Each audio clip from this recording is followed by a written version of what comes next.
প্রিয় বন্ধুরা, ঘরোয়া রান্নাঘর থেকে আপনাদের জানাই শুভেচ্ছা ও স্বাগতম। আজকের রেসিপি সবজি খিচুড়ি। কিভাবে ঝটপট রান্না করা যায় একটি সবজি খিচুড়ি।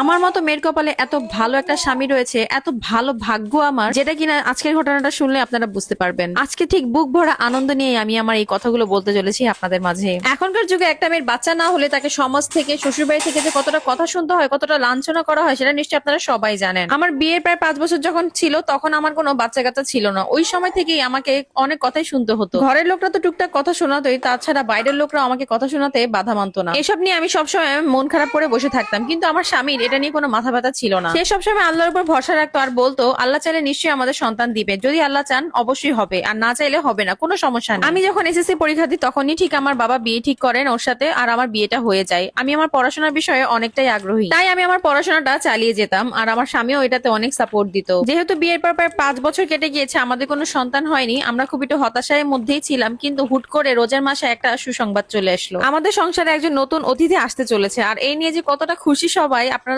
সেটা শুনেই বুঝতে পারছেন। যেহেতু বিয়ের 5 বছর কোনো সন্তান হয়নি, এরপরে যেহেতু সন্তান আসতে চলেছে, এই নিয়ে তো আমরা মহা খুশি ছিলাম। কিন্তু দুর্ভাগ্য আমাদের, এই খুশিটাও আমাদের বেশি দিন কপালে সইল না। 2 মাস যাওয়ার পর যখন ডাক্তারের কাছে চেক আপে যাই, ডাক্তার তখন বললো বাচ্চার নাকি হার্টবিট নেই। এই কথা শুনে তো আমার মাথায় আকাশ ভেঙে পড়লো। আমি কাঁদতে কাঁদতে আমি আমার স্বামীর কাঁধে মাথা রাখলাম। আমি শুধু এটা চিন্তা করেই কষ্ট পাচ্ছিলাম যে এতদিন পর একটা সুখবর পেলাম, তাও সেটা মাটি হয়ে গেল। আমি খুব বিচলিত হয়ে পড়লাম। আমার স্বামী আমাকে বোঝাতে শুরু করলো, দেখো এটা সব আল্লাহ তাআলার ফয়সালা, তুমি এটা নিয়ে কোনো টেনশন করো না, দেখবে আল্লাহ তাআলা আবার আমাদেরকে দিবেন। সেদিন বাসায় এসে আমি আমার হাজবেন্ডকে বলতে থাকলাম যে আপনি চাইলে আরেকটা বিয়ে করে নিতে পারেন, আমি মনে হয় আপনাকে আর কখনো সন্তানের মুখ দেখাতে পারবো না, আপনি আমাকে ক্ষমা করে দিয়েন। এই কথা শোনার পর আমার স্বামী তৎক্ষণাৎ আমার সামনে থেকে চলে গেল। সে আমাকে বলেছিল যে আমাদের সন্তান যে পৃথিবীতে আসবে সেটা জেনেই আমি মূলত এই রিংটা তোমার জন্য কিনেছিলাম, কিন্তু কোনো সমস্যা নেই, আমি তো একটাবারের জন্য বাবা হয়েছি, আর তুমিও একবারের মতো মা হয়েছো, হয়তো আমরা সন্তানটাকে বাঁচাতে পারি, আল্লাহ চাইছেন বলেই দিয়েছিল, আর চাইছেন বলেই নিয়ে গিয়েছে, তুমি এই নিয়ে কোনো টেনশন করো না। তো এরপরে আরো 2-3টা বছর কেটে গেল আমাদের জীবন থেকে। আর এই 2-3টা বছর যে আমার কতটা কষ্টে গিয়েছে আর আমি কতটা কান্না করেছি, চোখ ভিজিয়েছি,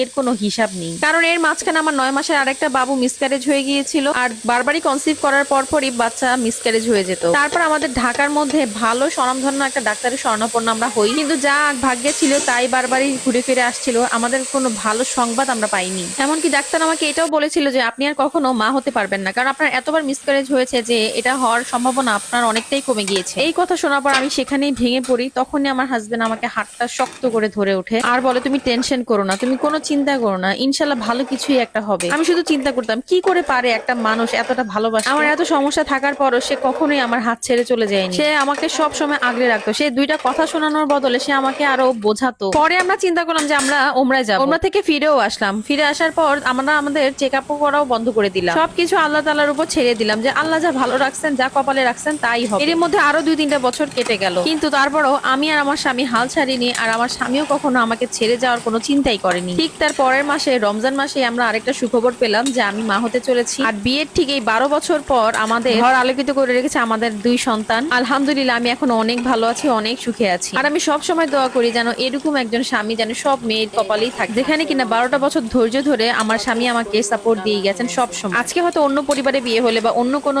ছেলের সাথে আমার বিয়ে হলে হয়তো বা এই ছেলে এতদিন সহ্য করতো না, সে হয়তো বা অন্য কোথাও বিয়ে করে ফেলতো, কিন্তু আমার শখের পুরুষ তো এক নারীতেই আসক্ত, সে তো আমাকে কখনোই ছাড়েনি, বরঞ্চ আমি অনুমতি দিয়েও দিয়েছিলাম, কিন্তু সে কখনো যায়নি। আমার স্বামীর উপর নজর না লাগুক, সকলকে আমার স্বামীর মতো এরকম স্বামী সবার ঘরে দিই। ঠিক এরকম সত্য একটা ঘটনা একটা আপু তার নিজের ফেসবুক স্ট্যাটাসে